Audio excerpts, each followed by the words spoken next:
Mari kita satu di dalam doa.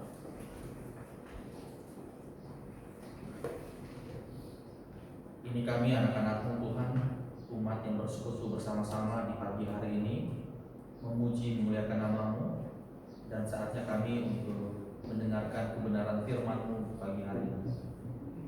Nyatakanlah apa yang hendak Kau nyatakan, singkapkanlah apa yang Kau hendak singkapkan kepada setiap masing-masing kami, sehingga kami boleh menikmati pribadi-Mu, menikmati firman-Mu di pagi hari ini.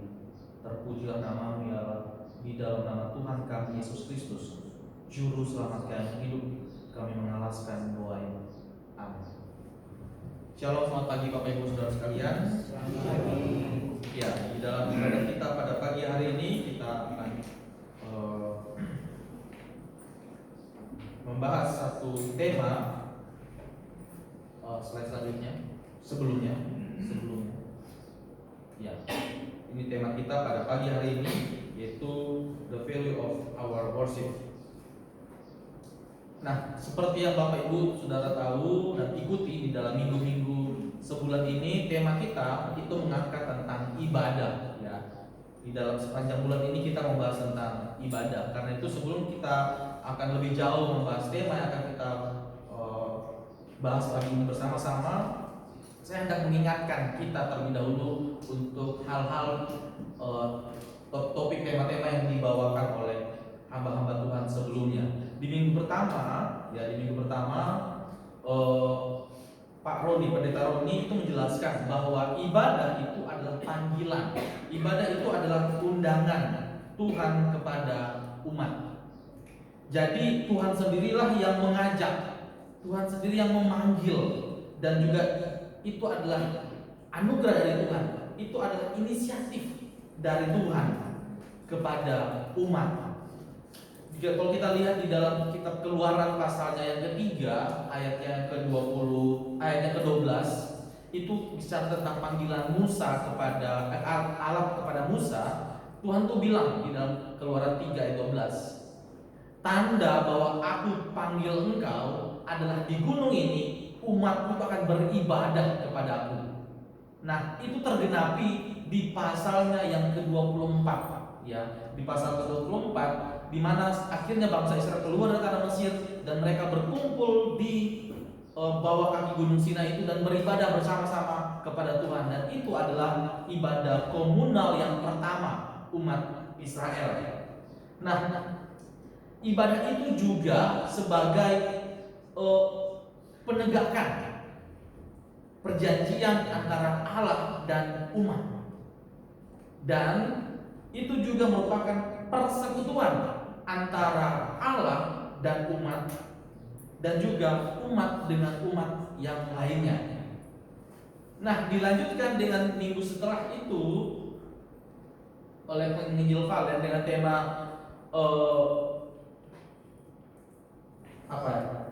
datang beribadah kepada Tuhan. Nah, ibadah dengan gentar kepada Allah yang penuh kasih.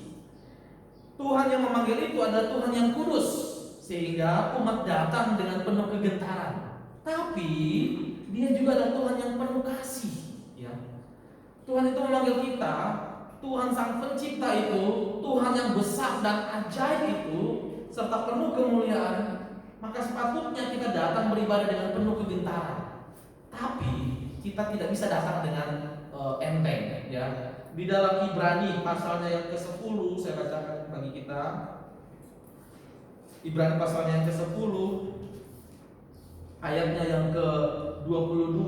Karena itu marilah kita menghadap Allah dengan hati yang tulus ikhlas dan keyakinan iman yang teguh. Oleh karena iman hati kita telah dibersihkan dari hati nurani yang jahat, dan tubuh kita telah dibasuh dengan air yang murni. Jadi dijelaskan bahwa kita itu layak untuk menghadap hadirat Tuhan. Kenapa? Di ayat di atasnya dijelaskan bahwa oleh darah Yesus kita sekarang penuh keberanian dapat masuk ke dalam tempat yang kudus. Ya, lihat yang ke-19. Dan di minggu yang lalu Saudara Daniel menjelaskan bagaimana ibadah itu perlu dilatih. Ya, perlu dilatih, perlu dibiasakan. Bahkan kalau perlu itu dipaksakan untuk kita bisa beribadah kepada Tuhan. Terlebih di di tengah-tengah kondisi banyaknya ajaran-ajaran sesat. Saya mengutip kalimat Klose Daniel berikut. Ia mengatakan, kita harus memberi makan rohani kita sendiri dengan membaca firman, karena firman itu setia dan layak dipercaya. Nah, lantas di mana atau apa makna dari ibadah kita? Apa nilai ibadah kita? Penyembahan kita, our worship ya. Worship itu di dalam bahasa Indonesia dimakan dua kata, ibadah dan juga penyembahan. Jadi ibadah itu identik dengan menyembah, ya. Ibadah itu identik dengan menyembah, sama dengan menyembah. Nah, pertanyaannya bagaimana kita mendefinisikan ibadah? Nah, pertama kita harus ingat bahwa ibadah itu adalah penyembahan atau respon, ya, atas panggilan Tuhan. Jadi ibadah itu adalah respon terhadap undangan Tuhan kepada umat. Respon atas apa? Respon terhadap panggilan Tuhan, ajakan Tuhan. Tuhan itu maha besar, maha kudus, mulia, memanggil kita yang berdosa ini. Tapi Dia melayakkan kita, Dia mengampuni kita, sehingga kita tuh mampu dan layak untuk menghampiri takhta kudusnya itu. Nah, maka sekarang ya, kita bukan hanya datang dengan takut dan gentar, tapi dengan hormat. Kita datang kepada Dia di dalam ibadah kita dengan hormat dan penyembahan kepada Allah yang besar itu, yang memanggil kita, yang mengundang kita beribadah. Bukankah itu mengagumkan Bapak Ibu Saudara sekalian? Tuhan yang besar itu mengajak kita untuk datang kepadanya, beribadah kepada Dia. Jadi sekali lagi, penyembahan itu adalah respon terhadap karya Tuhan, ya, atas apa yang sudah Dia lakukan di dalam dan melalui hidup kita. Sebab itu ibadah yang sejati, ya, ibadah yang sejati itu didasari oleh pengenalan akan Allah, diawali oleh pengenalan akan Allah. Kenapa kita bisa datang beribadah kepada Dia? Karena kita tahu siapa Dia dan kita kenal apa yang sudah Dia lakukan di dalam hidup kita. Seberapa kita kenal Allah itu ditunjukkan dengan respon kita di dalam penyembahan kepada Dia, termasuk cara ibadah kita. Semakin kita kenal dan kita tahu karya-karyanya, karya keselamatan Dia lakukan, bahkan juga karya pemeliharaannya dalam hidup kita, maka harusnya semakin kita dalam dan semakin kita intim untuk terus menyembah Dia. Akan aneh sebenarnya, ya, akan aneh jika kita mengaku kita mengenal Allah, tapi kita masih ibadah dengan, ya, tidak gentar, tanpa kekaguman, bahkan juga tanpa penghayatan yang dalam. Pada hari ini kita akan belajar dari satu Mazmur, pasalnya yang nomor 96, Mazmur nomor yang 96.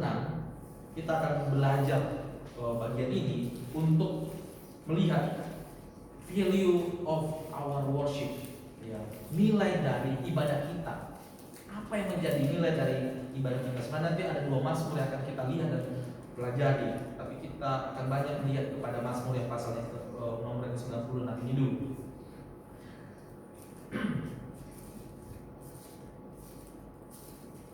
Dan dari Mazmur ini kita akan melihat 3 poin, ya, 3 poin untuk kita akan pelajari. Karena itu poin yang pertama akan kita pelajari dari bagian ini adalah ibadah kita adalah ibadah yang mengarah dan tertuju kepada Tuhan.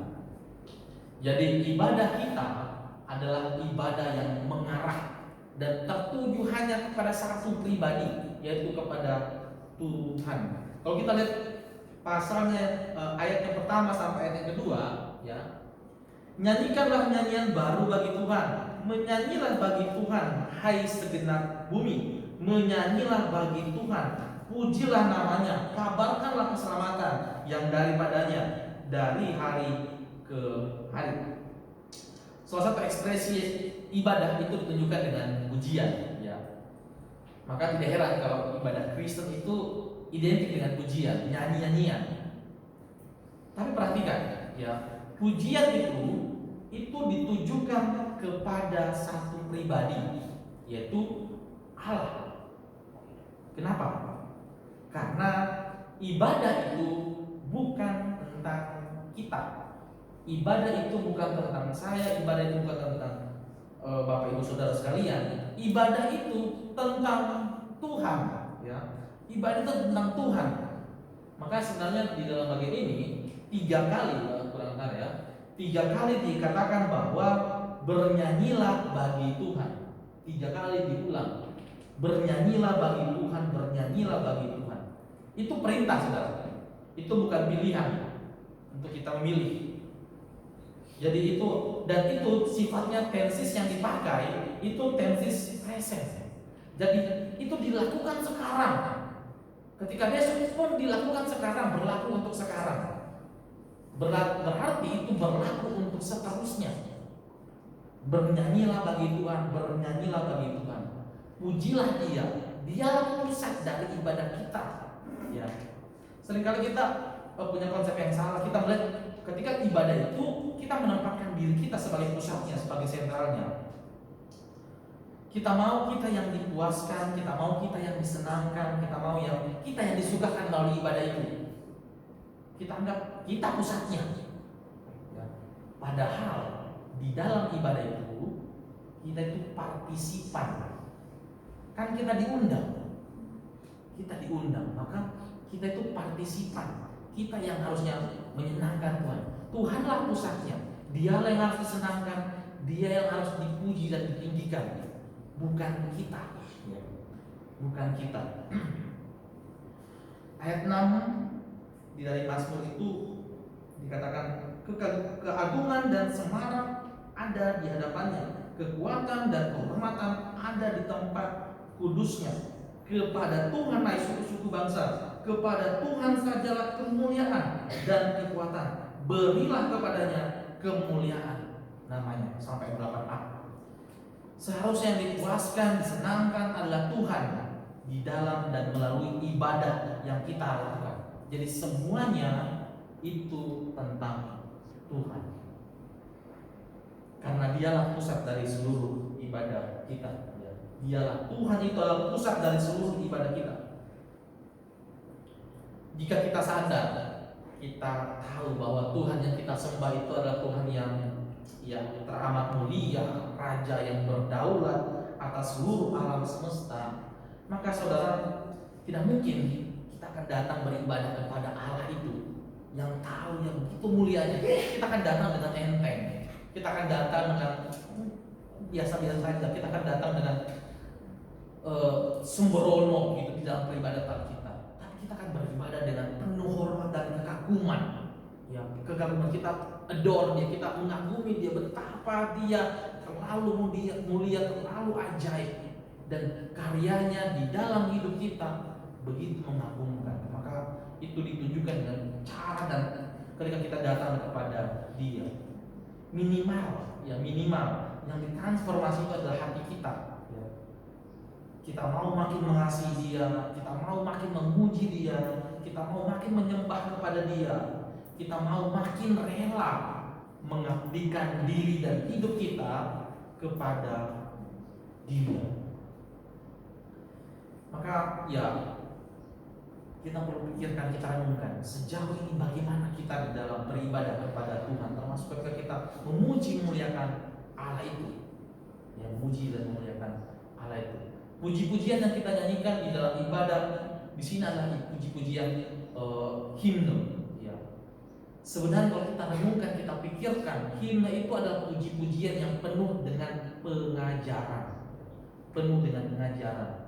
Sehingga ketika kita nyanyikan itu tidak hanya dengan suatu menyanyikan liriknya dan dengan nada yang disenandungkan, tapi kita nyanyikan itu dengan satu pengetahuan dan pemahaman yang begitu dalam, sehingga itu mempengaruhi cara kita memuji Allah. Ya, cara kita memuji Allah. Seringkali orang bilang itu kalau mau lagu yang dalam itu adalah lagu-lagu yang kontemporer. Saudara, tidak seperti itu, ya, tidak harus seperti itu. Lagu himne itu pun lagu-lagu yang penuh dengan pengajaran, itu menolong kita untuk betul-betul bawa kepada pemahaman yang begitu dalam, dan kita tahu siapa yang kita sembah dan bagaimana harus kita menyembah Dia, memuji Dia. Tapi seringkali kita tuh menyanyi biasa-biasa saja, yang penting keluar, yang penting saya ikut menyanyi. Itu saudara, mari kita pikirkan dan renungkan bagian ini. Ya. Bahkan di dalam ayatnya yang ketiga dikatakan di sana ya, bahwa memberitahu ayat ketiga dikatakan bahwa ceritakanlah kemuliaannya di antara bangsa-bangsa dan perbuatan-perbuatannya yang ajaib di antara segala suku bangsa. Jadi di dalam ibadah itu kita sedang menyatakan kemuliaan Allah karena kita beribadah merespon terhadap panggilan Tuhan yang kita tahu Dia itu Tuhan yang penuh kemuliaan. Maka seharusnya di dalam peribadatan itu, kita tidak hanya menginginkan kita yang memuji Tuhan, kita merindukan orang lain pun memuji Tuhan. Makanya dia ketika dikatakan ceritakanlah kemuliaannya di antara bangsa-bangsa. Ketika kita tahu Tuhan yang kita sembah adalah Tuhan yang hidup, Tuhan yang berkuasa, dan kita simpan itu bagi diri kita sendiri, betapa egoisnya kita. Ketika di luar sana ada begitu banyak orang yang rindu dan ingin cari tahu siapa Tuhan yang hidup, Tuhan yang berkuasa itu. Dan ketika kita tahu itu, kita kenal, maka harusnya itu membuat kita rindu untuk menyatakan, menceritakan tentang Tuhan yang besar itu dan karya-karyanya, apa yang sudah Dia lakukan di alam semesta ini, karya yang di atas kayu salib, bahkan juga bagi kita secara pribadi. Itu adalah sebuah respon yang natural ya, harusnya dinyatakan. Karena itu juga itu berimplikasi bahwa ibadah itu bicara tentang keseluruhan hidup ya. Ibadah itu bicara tentang keseluruhan hidup. Ini juga yang dikatakan oleh Pendeta Roni ketika dia mengulas di minggu yang pertama, bahwa ibadah itu adalah bukan hanya sekedar di ruang tempat ini ya, tapi di luar gedung ini itu adalah ibadah, dan itu juga adalah ibadah yang sejati. Jadi ibadah itu bicara tentang keseluruhan hidup ya, bicara tentang keseluruhan hidup, keutuhan hidup kita. Alkitab memberitahukan di dalam 1 Korintus pasalnya yang ke-10 ayat 31 dikatakan, itu catatan Paulus, jika engkau makan, jika engkau minum, lakukanlah itu untuk kemuliaan Tuhan. Hal yang seringkali kita anggap remeh, makan, minum, tapi dibilang itu pun lakukan untuk kemuliaan Tuhan ya. Di dalam Kejadian 2 ayat 15, ketika Tuhan menempatkan Adam dan Hawa di Taman Eden, Tuhan bilang, usahakanlah dan peliharalah taman itu. Kata yang dipakai usahakan dan pelihara itu adalah abad dan syamar. Abad dan syamar. Abad itu adalah kata dasar dari aboda. Jadi ibadah. Jadi usahakan itu, bekerjalah di taman ini dan peliharalah taman ini. Berarti ibadah itu pun adalah ibadah kepada Tuhan. Di dalam Ulangan pasal 10 ayat 12 ya dikatakan, Ulangan pasal 10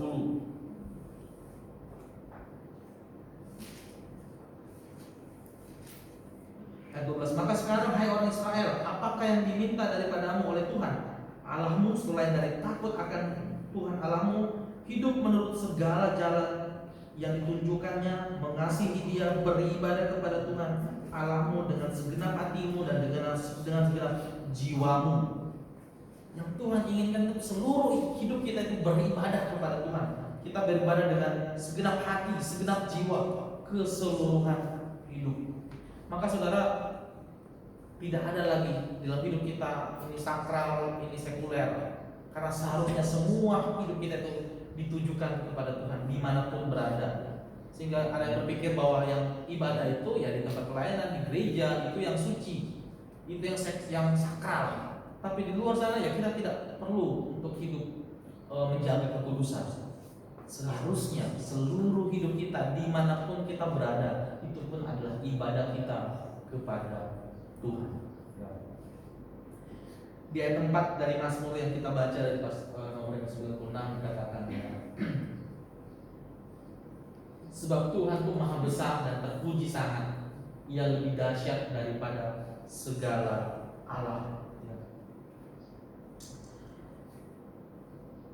Tuhan itu sangat terpuji, ya sangat terpuji, maha besar, yang lebih dahsyat daripada segala Allah. Pertanyaannya, kenapa kita menyembah? Ya, karena siapa dia dan karena apa yang sudah dia lakukan. Kita tidak hanya menyembah, tidak hanya itu ya, tapi kita juga menyembah dia karena Tuhan itu besar. Tuhan itu sangat pantas untuk kita berikan penyembahan kita kepadanya. Bahkan seharusnya penyembahan kita yang terbaik yang kita berikan kepadanya. Di dalam ayatnya 8b dikatakan, bawalah persembahan dan masuklah ke pelatarannya. Jadi ketika kita beribadah itu, kita tidak beribadah sembarangan, kita tidak beribadah dengan tangan kosong, tapi kita membawa persembahan yang terbaik kepada Dia. Pertanyaannya, apa persembahan yang terbaik yang kita bisa berikan kepada Dia? Tentu itu adalah hidup kita. Hidup kita adalah persembahan yang terbaik. Itu kita berikan dan pantas kita menerima persembahan terbaik dari hidup kita. Artinya apa? Ibadah itu dilakukan dengan penuh penghormatan, bukan dengan sembrono, seadanya, yang penting ada. Ibadah itu dilakukan dengan ya tadi kekaguman kita, pengagungan Dia, memuliakan Dia. Jadi kita perlu ingat bahwa ibadah kita menyembah itu memuji, membawa persembahan, bukan dengan untuk melakukan sesuatu untuk Tuhan. Jadi kita beribadah itu bukan karena supaya Tuhan itu melakukan sesuatu kepada kita, tetapi karena Tuhan sudah melakukan sesuatu kepada kita, maka kita beribadah kepada Dia. Jadi logikanya dibalik. Seringkali kita itu, Tuhan saya mau beribadah, saya mau setia Tuhan. Kita seolah menyogok Tuhan. Seharusnya karena Tuhan sudah begitu setia, sudah melayakkan kita, memanggil kita, maka kita mau puji Dia, kita mau tinggikan Dia, kita menghormati Dia, kita mau serahkan segenap hidup kita untuk Dia. Dia pakai seluas-luasnya, seutuhnya hidup kita, bahkan untuk pelebaran kerajaannya di tengah-tengah dunia ini. Maka itu bukan dilakukan dengan keterpaksaan, tapi dengan kerelaan, dengan segenap hati dan sepenuh kita. Itu yang pertama. Yang kedua, jadi ibadah itu berfokus kepada Tuhan dan Tuhan saja, Tuhan saja. Yang kedua, ibadah itu mengarahkan hati kita dari berhala yang membelenggu. Ya. Di ayat yang kelima, sebab segala Allah bangsa-bangsa adalah hampa, tetapi Tuhanlah yang menjadikan langit. Perhatikan, dikatakan bahwa ayat 5, Allah itu pakai Allah kecil ya. Allah itu Allah kecil. Allah bangsa-bangsa itu adalah Allah yang hampa. Tetapi Tuhanlah yang menjadikan langit. Itu kata Tuhan itu pakai huruf besar semua. Di dalam terjemahan Ibrani itu pakai berarti yang 4 huruf suci Allah itu, Yahweh. Ya. Nah, kita dikatakan di sana bahwa kita kasih tahu bahwa semua dewa bangsa-bangsa itu adalah berhala, hampa, tidak berguna. Tetapi Tuhanlah yang menciptakan langit, artinya semua Allah bangsa tidak berkuasa, tapi semua Allah itu berhala itu tidak berkuasa, bahkan cuma sekedar buatan tangan manusia, ya. Tetapi Tuhan kita itu Tuhan yang berkuasa, berdaulat penuh. Langit yang begitu luas, Dia yang ciptakan, Dia yang jadikan. Itu juga mau bilang apa? Langit itu adalah tahtanya. Di sana Dia bertahta. Dengan demikian, ibadah itu mengarahkan hati kita dari hati yang terpaut pada berhala kepada Allah yang sejati. Ayat 9-10 juga menyadarkan kita bahwa ibadah ada hubungannya dengan cara hidup kita, cara hati kita menyembah kepada Tuhan. Karena harus kita akui, kita sangat sering menggantikan Tuhan dengan berbagai berhala di dalam hidup kita. Mungkin kita katakan, saya tidak sedang menyembah berhala, ya. Tapi pernyataannya adalah segala sesuatu bisa menjadi berhala. Timotius Keller pun menjelaskan dengan sangat baik. Berhala itu apa? Berhala itu adalah segala sesuatu yang Anda anggap lebih penting daripada Allah. Segala sesuatu yang menarik hati Anda dan pemikiran Anda lebih daripada Allah. Segala sesuatu yang Anda cari untuk memuaskan diri Anda. sedangkan itu hanya bisa dipuaskan oleh Allah. Dia katakan bahwa di buku ini ya, Counterfeit Gods, Allah-Allah palsu. Pabrik hati kita itu adalah pabrik berhala, ya, pabrik berhala. Sekarang pertanyaannya, apa yang bisa menggantikan Allah? Apa yang bisa menjadikan kita jadikan berhala di zaman modern ini? Ya, sangat mungkin itu bisa jadi keluarga kita, sangat mungkin itu bisa jadi karir kita, pekerjaan kita, studi kita, pelayanan kita pun bisa jadi berhala. Pelayanan kita, keluarga kita, anak kita, pasangan kita, itu pun bisa jadi berhala di dalam hidup kita. Maka karena itu kita perlu waspada terhadap berhala ini, karena ya kita sangat rentan terhadap bagian ini. Agustinus itu mengatakan begini ya, kita tuh diciptakan untuk menyembah sesuatu. Kita itu diciptakan untuk menyembah sesuatu. Jika kita tidak menyembah Tuhan, pasti kita menyembah yang lain, dan itu adalah berhala. Natur kita itu menyembah sesuatu. Tapi ketika kita tidak menyembah kepada Tuhan, berarti kita menyembah kepada yang lain, dan itu bukan Tuhan, dan itu pasti berhala, dan itu menjadi berhala. Tuhan menciptakan kita untuk menyembah Dia, tapi seringkali kita menyeleweng dan kita menyembah yang lain. Maka dengan ketika kita beribadah, hati kita makin dipautkan kepada pribadi Allah yang satu itu, yang tulus itu, yang benar itu, yang sejati itu. Dan poin yang ketiga, ibadah itu menyelaraskan perspektif kita dengan perspektif Tuhan. Ya. Ayat yang ke-11 sampai ke-13. Biarlah langit bersukacita dan bumi bersorak-sorak. Biarlah gemuruh laut serta isinya. Biarlah beria-ria padang dan segala yang di atasnya. Maka segala pohon di hutan bersorak-sorai di hadapan Tuhan, sebab Ia datang. Sebab Ia datang untuk menghakimi bumi. Ia akan menghakimi dunia dengan keadilan dan bangsa-bangsa dengan kesetiaannya. Ini memperlihatkan kita bagaimana pemazmur yang benar-benar mengerti apa yang memang seharusnya terjadi. Bahkan keyakinannya bahwa Tuhan datang dengan keadilan. Dia akan menghakimi dengan keadilan, tapi juga dengan kesetiaan. Maka berarti ibadah itu menolong kita untuk mengerti kehendak Tuhan dan bagaimana harusnya bersikap dengan semua yang terjadi, bahkan secara khusus terjadi di dalam kehidupan kita. Ibadah yang baik, ibadah yang utuh, itu membantu kita untuk semacam mengkalibrasi pola pikir kita, konsep-konsep kita, pemahaman-pemahaman kita yang kurang tepat di dalam melihat segala yang terjadi di dalam hidup kita. Kita banyak bertanya, kenapa begini, kenapa begitu, kenapa begini, kenapa begitu. Namun dengan kita beribadah, itu juga memberikan kita pemahaman apa yang Tuhan hendak singkapkan dan nyatakan di dalam dan melalui semua itu. Kita mempelajari firman Tuhan itu berdampak. Kita mengerti terhadap sesuatu itu menolong untuk kita membangun spiritualitas kita. Bahkan ya seorang pemazmur itu dikala putus asa, dia begitu merasa ingin menyerah, dia memasuki hadirat Tuhan, dia membuka matanya dan itu mengubah perspektifnya. Itu siapa? Itu adalah Asaf. Di dalam Mazmur yang ke-73 ya, Mazmur 73. Kalau kita lihat secara cepat bagaimana Mazmur itu diceritakan ya. Pertama-tama Mazmur itu memperlihatkan sang pemazmur Asaf ya. Itu dia katakan, saya iri.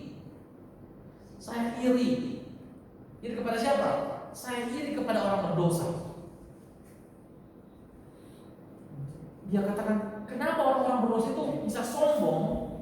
Mereka itu tetap bisa makmur. Tubuh mereka itu tambun-tambun, dia bilang. Ya. Dan tidak ada kesakitan di dalam hidup mereka. Mereka tidak mendapatkan kesulitan seperti saya. Setiap hari saya itu mempertahankan hati yang bersih. setiap hari saya menjaga kekudusan di hadapan Tuhan. Tapi kalau saya begitu menderita, mereka yang berbuat dosa setiap hari enak-enak saja, enteng-enteng saja. Kita mungkin juga berpikir demikian, juga bertanya demikian di dalam masa-masa sekarang. Kenapa? Kok Tuhan itu seperti tidak adil? Orang-orang yang berbuat dosa itu kayaknya enteng saja hidup mereka, tidak ada kesusahan dan kesulitan yang mereka hadapi. Tapi kita yang beribadah kepada Tuhan, menjaga kesetiaan, kesucian hidup, kekudusan hidup, kok banyak sekali penderitaan yang kita alami. Dia lanjut katakan juga bahwa saya tidak mengerti kenapa orang jahat itu bisa makmur, ya. Kenapa mereka itu bisa begitu tenang. Kita bisa lihat juga di dalam masa-masa sekarang, ya. Bisa hidup seenaknya dan hidup berbuat dosa tapi tidak mengalami kesusahan yang berarti. Ya, para koruptor yang ditangkap, mereka ditangkap sih, tapi bisa dengan mudah nanti akan bebas. Bahkan juga nanti hukumannya pun kalau dihukum itu kita bisa katakan tidak adil, ya. Hukumannya serendah itu. Jadi setiap hari kita bisa melihat orang jahat atau malu-malu berbuat dosa, tapi hidup mereka lancar-lancar saja, seolah-olah mereka yang diberkati bukan kita. Nah, di dalam Mazmur itu pasal yang 73 ini dikatakan ya 13-14, ya, saya itu mengasihi diri saya sendiri, ya. Pemazmur si Asaf itu mengasihi diri sendiri. Tiap hari sudah menjaga kekudusan, malah saya yang kena ulah, ya. Saya yang kena, tiap hari kena masalah, saya yang kena, tiap hari banyak sekali pergumulan. Sedangkan mereka enteng-enteng saja. Nah, ketika dia masuk di dalam ayat 16, ya, ayat 16 dari Mazmur 73 itu. Tapi ketika aku bermaksud untuk mengetahuinya, hal itu menjadi kesulitan di mataku. Sampai ayat 17, aku masuk ke tempat kudus Allah. Sampai aku masuk ke tempat kudus Allah dan memperhatikan kesudahan mereka. Dan ayat 17 ini menjadi titik balik dia, si pemazmur ini. Ketika dia beribadah kepada Tuhan, dia akhirnya mengerti apa yang sebenarnya Tuhan sedang lakukan. Tuhan sedang nyatakan bahwa mereka itu, ya, Tuhan tempatkan di tempat yang licin, ya, Tuhan tempatkan dengan tempat yang licin. Jadi ibadah itu mengubah perspektifnya, mengubah apa yang tadinya dia pertanyakan, sekarang dia mengerti. Akhirnya dia bilang, mereka itu hancur total dengan sekejap mereka akan tersapu secara tiba-tiba. Sekarang saya mengerti Tuhan itu menempatkan mereka itu di tempat penghakiman. Mereka itu akan dihancurkan. Maka ibadah itu membuka matanya, ibadah itu mengubah cara pandangnya.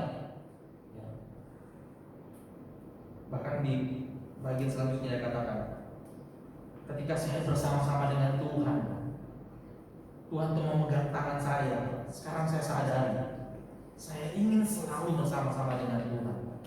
Kendati itu di tengah-tengah kesakitan, di tengah-tengah penderitaan, di tengah-tengah ketidakadilan, tidak apa-apa. Yang penting saya bersama-sama dengan Tuhan.